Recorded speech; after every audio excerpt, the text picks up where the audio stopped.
Well, in Tennessee, Governor Bill Lee says his safer at home order will expire a week from Thursday as planned, as protests continue at the state capitol in Nashville and around the state. So let's start there with Republican Senator from Tennessee, Marsha Blackburn. Welcome back, Senator.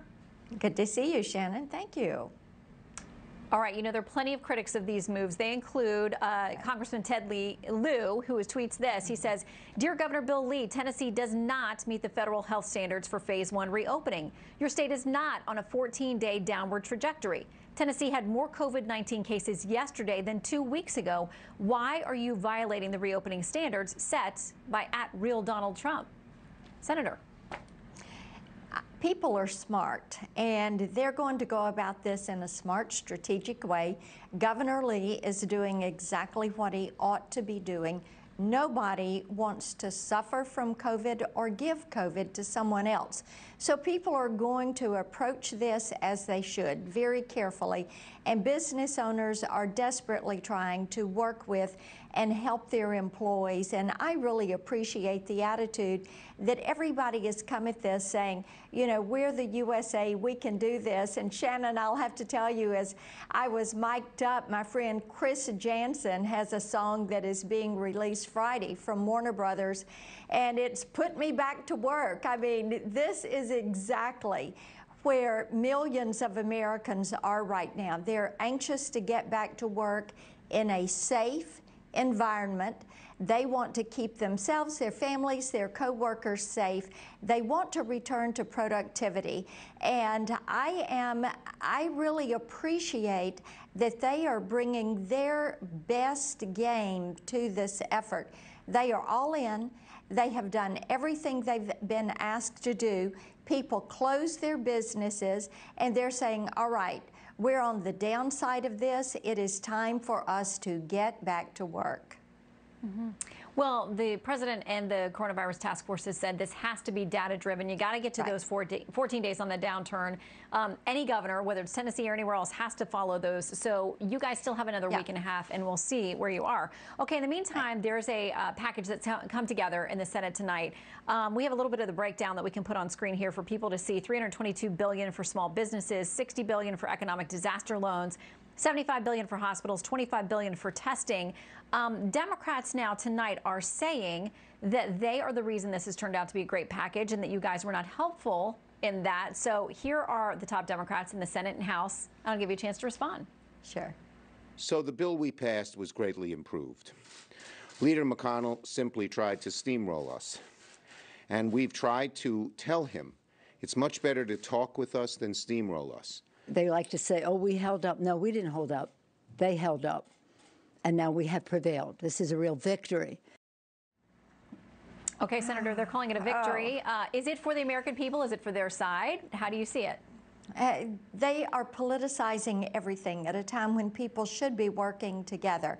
And for Nancy Pelosi to have held up the Phase 3 package for 5 days while she wanted to get money for the Kennedy Center, for the arts, for the humanities, and now she held this package up for a full week, knowing that the money had to be coming in, that fund was going to run out of money, and she held it up for a full week, and now she is trying to say that it wasn't her fault at all. Revisionist history.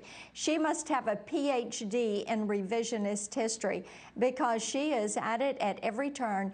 They despise President Donald Trump, who has done a tremendous job leading our country through this effort. They will stop at nothing to diminish the work that he is doing. This is just more of their partisan politics. I really wish they would set it aside and say, we have worked together on this. There are other things we're going to need to address.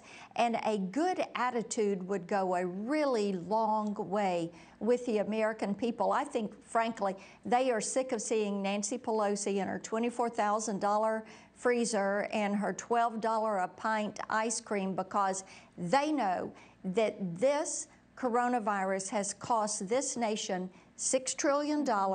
We will probably lose another $5 trillion through this. They know we are all in this together. They're ready to go back to work, and her silliness and games are not appreciated by the American people. Yeah, I think they would like to see no partisanship at all. Correct. Just the money getting directly to the people That's that right. thought they were getting it and who need it the most. Very quickly before you go, I want to ask you about this idea of proposing legislation that would allow people to more freely sue China in a way that would give Americans a real chance to recover. Andy McCarthy, you know, we have him on quite a bit. He says no American victim would actually get compensation because Beijing would, of course, ignore the lawsuits, except as a rationale for retaliating by encouraging other countries to strip sovereign immunity from the U.S. so that our nation and officials may be sued and indicted for harms real and imagined abroad. Are you worried about the potential backlash quickly before we go? No, I think what Andy is displaying in his rant, if you will, is relying on the policies that have been failed policies for 70 years. And what we know is that Donald Trump came in and said, we're going to deal with foreign policy a different way. Indeed, he has. And that has been successful in solving many of the problems. We know that in this problem with the COVID-19, China lied. They hid information, they chose not to be transparent, and they should be held to account for this. Everybody all around the globe knows this virus started in Wuhan, China, most likely, according to all of the evidence that we have seen so far, most likely in that lab. Yeah, well, we will watch this legislation to see if it progresses on the Hill and as your measure that you passed tonight goes over to the House. Senator Blackburn, thanks. Good to have you. As always, thank you. Stay safe.